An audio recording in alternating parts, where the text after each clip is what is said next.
Hi guys! Welcome to Marian's Vlog. So for today's video, i-share ko sa inyo kung paano nag-grant yung petition namin for anong tawag dito?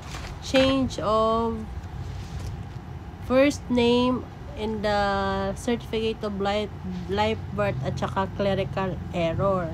So kung may ganito kayong parehong issue, pwede nyong sundan ang mga process na ginawa namin para mag-grant din yung petition nyo to change kung ano mga klaseng changes ang gusto nyo mangyari. So, let's talk about how we file the petition, what are the requirements. So, bali yung problema ng live birth ng mama ko is meron siyang Maria. So, sa mga live birth ng kanyang mga children, tsaka sa kanyang valid IDs, meron siyang Maria.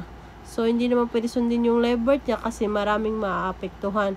So, the best option is ipatanggal yung Maria at sundin yung ginagamit niyang pangalan na walang Maria.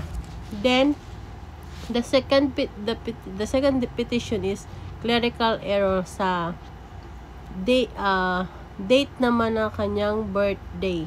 So, instead of 28, dapat 16. So, bali dalawang petition. So, ang una nyo gagawin, pumunta muna kayo sa local civil registrar kung saan kayo pinanganak. Tapos, i-ask nyo kung ano yung mga requirements na kakailanganin nyo. In our case, ang bali kinuha lang sa amin. So, bali yung pinasa namin requirements na pinakuha sa amin is copy ng PSA, kung meron kayong PSA, NBI clearance, police clearance, affidavit of non-employment. By that time kasi hindi na siya nag-work. Pero kung nag-work kayo, alam ko hihingin yung affidavit, employment something. Then, elementary school certification, baptismal certificate, marriage contract, if married, and voter's ID, or I mean any valid IDs from the government. So, yun lang ang pinasa namin. Then, magbabayad lang kayo ng publication na 4,000. Dahil sa case namin, dalawang petition ang ginawa namin, bali 8,000. Pero, nakalist pa rin kami ng 4,000 for the less fortunate. Kagaya namin, halimbawa, hindi namin afford yung 4,000 pesos. May ibinibigay naman na tulong ang city government sa CSWD. Bali sila mismo ang nag-forward sa amin papunta doon para humingi ng tulong. Pero, kailangan nyo lang ng, sasabihin din naman sa inyo, kailangan nyo ng certificate of indigency. Tapos, bibigyan kayo ng copy ng sa CSWD na bilang tulong sa inyo. Kasi babayaran ngayon pag nag-file ka ng petition, publication, is 4,000 pesos. Ayun, pagkatapos mo ma-comply lahat ng requirements, i-check muna lahat nila, then pag okay na, ipa-file na nila. Mag-aantay ka pa ng ilang months for the publication. Depende po sa case or depende kung maaga matapos. Sa case kasi namin, pinasa namin siya ng December, January, February. By February, na-receive na natapos na ang publication. So, 5 February, pinasa na namin sa local, binalik na sa kanila to file the petition. Papunta na ito sa national region na to.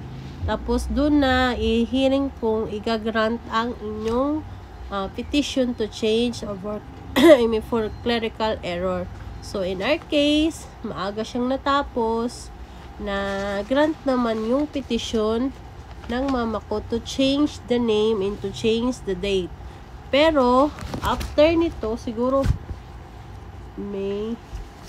May namin pinasa, May, June, July, August.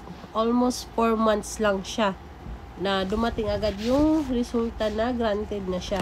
So, bali, mag-aantay naman ng 1 month para makakuha na ng mismong copy ng live birth niya na annotated na yung change of, yung petition niya na to change the name and the clerical error of the birth date ay okay na. So, mag-aantay tayo ng 1 month para makuha na yung copy galing sa PSA.